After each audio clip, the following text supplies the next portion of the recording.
প্রিয় দশম শ্রেণীর ছাত্রছাত্রীরা, তোমরা যারা মাধ্যমিক পরীক্ষা দিবে 2026 সালে, তোমাদের জন্য ভূগোলের একটি ভীষণ গুরুত্বপূর্ণ টপিক হচ্ছে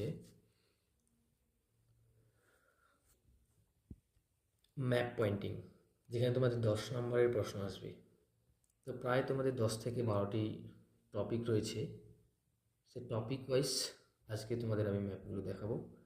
এই এই টপিক ওয়াইজ যে সমস্ত পয়েন্টিংগুলো করা আছে, এগুলো যদি তোমরা ভালো করে প্র্যাকটিস করে যাও, অবশ্যই পরীক্ষায় তোমরা হুবহু কমন পেয়ে যাবে এবং ফুল মার্কস পেয়ে যাবে। তাই ফার্স্ট টপিক হচ্ছে, দেখো, ভারতের প্রশাসনিক বিভাগ। এই প্রশাসনিক বিভাগ থেকে তোমাদের কী কী বিষয়ে কোন কোন ম্যাপ পয়েন্টিংগুলো বেশি গুরুত্বপূর্ণ সেগুলো একটু দেখে নাও। আমি এক এক করে সবগুলো দেখিয়ে দিলাম।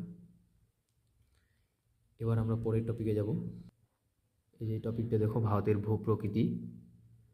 এখান থেকে তোমার কী কী বিষয় পড়তে হবে সেগুলো ভালো করে একটু দেখে নাও। খুব সুন্দর করে ম্যাপ পয়েন্টিংগুলো করে দেওয়া হয়েছে। আশা করি তোমরা এরকম যদি প্র্যাকটিস করে যেতে পারো, তোমাদের পরীক্ষা অনেক হেল্প হবে। এখানে তোমাদের ভারতের নদ নদী এবং হ্রদগুলো দেওয়া আছে, গুরুত্বপূর্ণ নদ নদী এবং হ্রদগুলো দেওয়া রয়েছে, ভালো করে একটু দেখে নিও।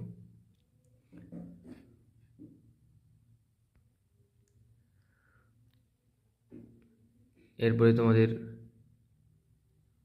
ভারতের আরও গুরুত্বপূর্ণ জায়গাগুলো পয়েন্টিং করা আছে।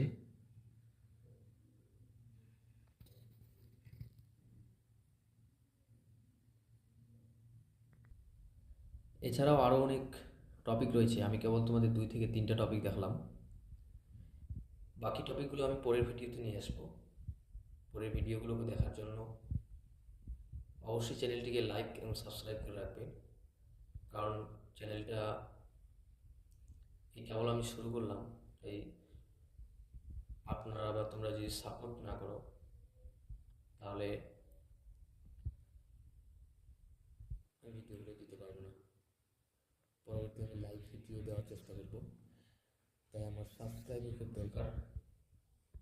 একটু সাবস্ক্রাইব করে রাখবেন এবং পরবর্তী যে টপিকগুলো রয়েছে ভূগোলের ম্যাপ পয়েন্টিংয়ে, সেগুলো অবশ্যই নিয়ে আসবো। এবং 2 মার্কসের যে ইম্পর্টেন্ট কোশ্চেনগুলো, সাজেশন 2026 সালের মাধ্যমিকের জন্য সাজেশন নিয়ে আসবো। অবশ্যই চ্যানেলটাকে সাবস্ক্রাইব